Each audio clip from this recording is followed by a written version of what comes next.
friend of Erik Ten Hag has come out and spoken about Ten Hag and some of the things he had to deal with when he first got to Manchester United and some of the things he had to sort out before he got to United, and a little bit about Ten Hag and the job he's doing so far, and really just highlighting what a good manager Ten Hag's been, because he's had a lot of obstacles to overcome while being at United, which we'll discuss. But also in the second part of this video, we will be talking about the lineup for Manchester United versus Liverpool. Obviously details will come out of who will be available, who won't be available, and what the lineup is likely to look like. There's a few rumours and leaks saying that this player will start and this player will start, and we'll discuss that towards the end of the video. Because I have to tell you this, Klopp needs a humbling. Klopp's coming out bitching about United. He needs humbling. Ten Hag needs to get his third win over Klopp in 3 games. Liverpool fans all back to sit, back this top 4 races on. If we beat United, this top 4 races on. Now we need the Liverpool fans to be crying again. Please, United, get a big win. But let's dive into the video. Let's dive into what's been said on Ten Hag, and then we'll go into, obviously, the other news about the Liverpool game. So it was said by former teammate of Ten Hag, Hans Cray, that Erik deserves his success at Manchester United. People do not realise that he had to walk through minefields at United's first 5 months. Now, he doesn't say exactly what he means by minefields, but he's saying, Erik Ten Hag has a lot to deal with, a lot to do. And my assumption is, obviously, because he does follow up by saying it was chaos for Ten Hag as the club for a start, and there was obviously the mines laid by Ronaldo. So what he's saying is Ten Hag, these last 5 months, have had to do a lot. He's had to go through a lot at United. It was absolutely chaos at the start for him, and Ronaldo obviously left some problems. And I assume that was probably the case when he first arrived at United. He had to get rid of a lot of players that weren't happy. Coming out saying there was favouritism, which is true, there was favouritism. He had to, sort out a lot of players that wanted to leave, that couldn't leave, and tell players who could leave and stay, and get the unhappy players out. He had to deal with everything. He had to interview every player one by one. Remember, a lot of players at United weren't happy. A lot of players at United weren't happy. It wasn't a nice place. Rashford had just come off the worst season of his life, and look at what Rashford's doing now. Luke Shaw and Bruno, who have been really good this season, didn't have a good season. Ronaldo wanted to leave. It was very much unrest. There was the dressing room leaks. We know there was a big divide in Carrington last season. We know that there was 2 sides of the dressing room, like one clique and another clique, and a lot of the players didn't like each other. And Ten Hag had to sort that out. Ten Hag had to sort out sort of the toxicity around United, around the players, the dressing room vibe. He had to sort out Ronaldo, who didn't like him. But he also had to just deal with just general other things, like having a World Cup, just the middle into his spell, where he's quite new. In the way that we've been after the World Cup, we've been absolutely fantastic. You've got to give Ten Hag a lot of credit for how good United have been post-World Cup, because, he's not had long with the players, and he's still, with the World Cup rate, was absolutely fine. Players were exhausted, players are getting knackered absolutely fine. Players aren't playing, but he's still rotating players, he's still being honest with players. He's not doing this favouritism, so players are still happy. And, if you look at how we lost 4-0 to Brentford, when we lost 4-0 to Brentford, you've got Carragher and Neville interviewing Ten Hag saying the Sandra Martinez won't make it. You've lost 4-0 to Brentford, la-di-la-di-la. People were writing Ten Hag off. You lose 4-0 to Brentford at like a month and a half within your job. You've got Ronaldo causing issues. It's just United looked fucked when we lost 4-0 to Brentford. It was like, it's going to be a long season. This isn't good. And Ten Hag, the way he dealt with that, because it must have been chaos. The way he did that 40-kilometre run, and he did it as well, and he won that Liverpool game, and all of a sudden there was some belief. The way he turned it around from losing 4-0 in your second game of the season. And remember, one of the times Man United won a league title, they actually did lose their first 2 games of the season. But, you have to give it to him.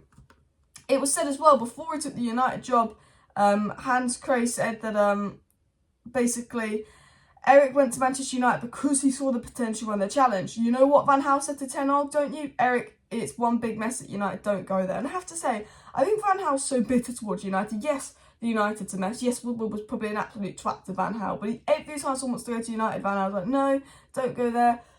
Don't go there. He's got a weird agenda against United. It's like, look, I get the board treated you like shit, and I get that you're not wrong by saying it's a mess, but just every time he has to say something, it's weird, I think, as well. And Van Gaal was saying, look, it's a mess, and it was a mess at United.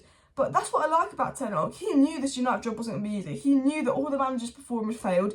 He knew that Manchester United had their worst season in like 36 years or something like that, wasn't it? He knew that it was a mess. He knew that the board were awful, and he still took the job because he believed in himself. He liked a challenge. And that's like Casemiro. He saw us lose 4-0 to Brentford and rung up John Murtough like, I'll fix this. Because true winners, true leaders, true mentality monsters what will go somewhere when it's at its worst and believe they can make it its best, like a challenge. And that's what I love about Ten Hag. You know, he did go to the board and he said, I'm only accepting the job if you let me have the final say on transfers, new contracts, and work with the youth, because I do not want you giving new contracts without my permission. I do not want you signing players without my permission, like Woodward used to do with Van Gaal. And the board so far has stuck with that because they're trying to change their strategy a bit in the transfer market since Woodward's left. But he believed in himself that he could do that job, he could do that challenge. That's what I love about Ten Hag. And Hans also said that when Ten Hag went into his first day of training, he wanted to go in with a van with his own cones in the back, and that sums him up. Basically, you know, Ten Hag's old school is not about fancy van, coaching, cones in the back, la-di-la-di-da, like a proper old school coach. He's not into this flashy stuff. And again, that's what I love about Ten Hag. He's not into the press, he's not into the attention, he's not into the flashy stuff. He's into doing his thing, hardcore, old school manager. You know, I love him. I love him. It was also said about Ten Hag as well that Erik has always had to fight and work hard for everything he has achieved. Before he won his league titles at Ajax, he was ridiculed for a strong countryside accent. They used to intimidate him on satire TV shows.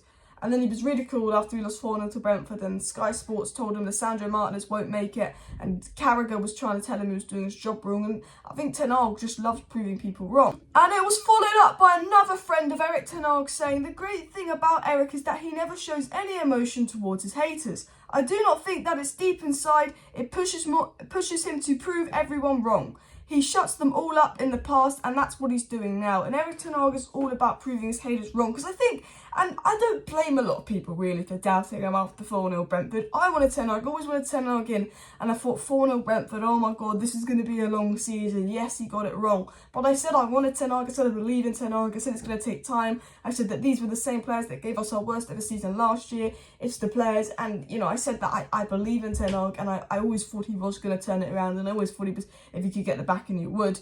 But I thought it was going to be a long season. I didn't think we were going to get top 4. I didn't see us winning a trophy. But some people completely writ him off there and then, and he absolutely proved them wrong. And I thought it was going to be a long season. I said, Ten Hag will bring us success if the board back him, but it's going to take a couple of years. I didn't realise it would take 6 months for a first trophy. I didn't realise we'd be in a good position now.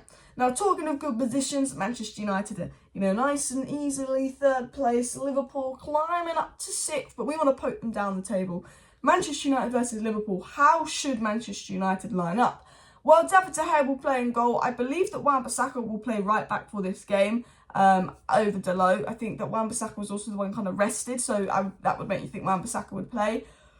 I think Luke Shaw will play left back because he is our best left back. I wouldn't be surprised if Malacia played, because I do think Malacia is very good defensively and could keep Salah quiet, and Luke Shaw had a bit of an injury, but I think Luke Shaw, just the way he gets forward, he'll cause Trent problems. Him and Rashford will really cause Trent problems. He's been vulnerable defensively, so I definitely go with Luke Shaw. The centre-backs, Martinez and Varane, of course. I think the back four, very self-explanatory. Casemiro, Fred, Bruno, midfield 3, again, I think very self-explanatory. I think that midfield 3's been brilliant. I do like Sabitzer. I'd probably play Sabitzer against Southampton or in the Europa League, but I think just with how good Fred's been, and I like Sabitzer, but Fred's been really good lately, and I think Fred's got a bit more defensive support. Him, Casemiro, Bruno, I think that's the midfield 3 I play, and we haven't lost the game when Bruno and Casemiro have started, so let's hope we can keep it up. Up top, I will go without Weghorst. Give Van Dijk and Konate something different to think about, because they are quite quick, so this will be more physical back for them. And then you've got Rashford on the left and you've got Anthony on the right for that pacing behind. And then if that doesn't work, if it's not flowing, then I would bring Sancho on, move Rashford to striker, and obviously Anthony on the right. And if maybe Trent looking really vulnerable, I'd even think about getting Garnacho on that left-hand side, because I think he could exploit Trent defensively. I do almost think that Garnacho on the left, Rashford striker, and Anthony up top could work. And if it's not working, you take Garnacho off for, of course, Weghorst. But I do think that we should just get at Liverpool. I do think that Liverpool will need to really get the 3 points. I think I take a draw at Anfield. Even though we're a lot better than Liverpool, I understand that it's Anfield. I understand that Anfield's a tough ground to go to. And I understand that Liverpool, you know, even though they haven't been great this season, they have improved and they'll be up for this game of all the games. They're pretty much out the other cup competitions. They're basically out of the Champions League unless a miracle happens. So I think the focus is the Premier League and getting top 4 now. I do think they've got better, Liverpool, and I do think that it will be a tough game, and I would generally take a draw at Anfield. but I hope we can win. And the last thing we want to do is lose, and I think Liverpool really need 3 points for their top 4 challenge. I think they'd take a draw as well, but I do think they could maybe push us a little bit considering at home, and maybe the space in behind will open up for Garnacho. But that would be my lineup. I think I would go with Rashford, Anthony, Wow, and then you've got Garnacho and Sancho on the bench, so if you need to make those changes, if you feel like getting at them with pace, we can do that. Let me know your lineup down below. I also think this will be the lineup that starts. It's my lineup / predicted lineup, because I think I would play what Ten Hag this, and I think Ten Hag will actually do this. So thank you for watching. Smash a like, smash a subscribe. See you next time, and bye.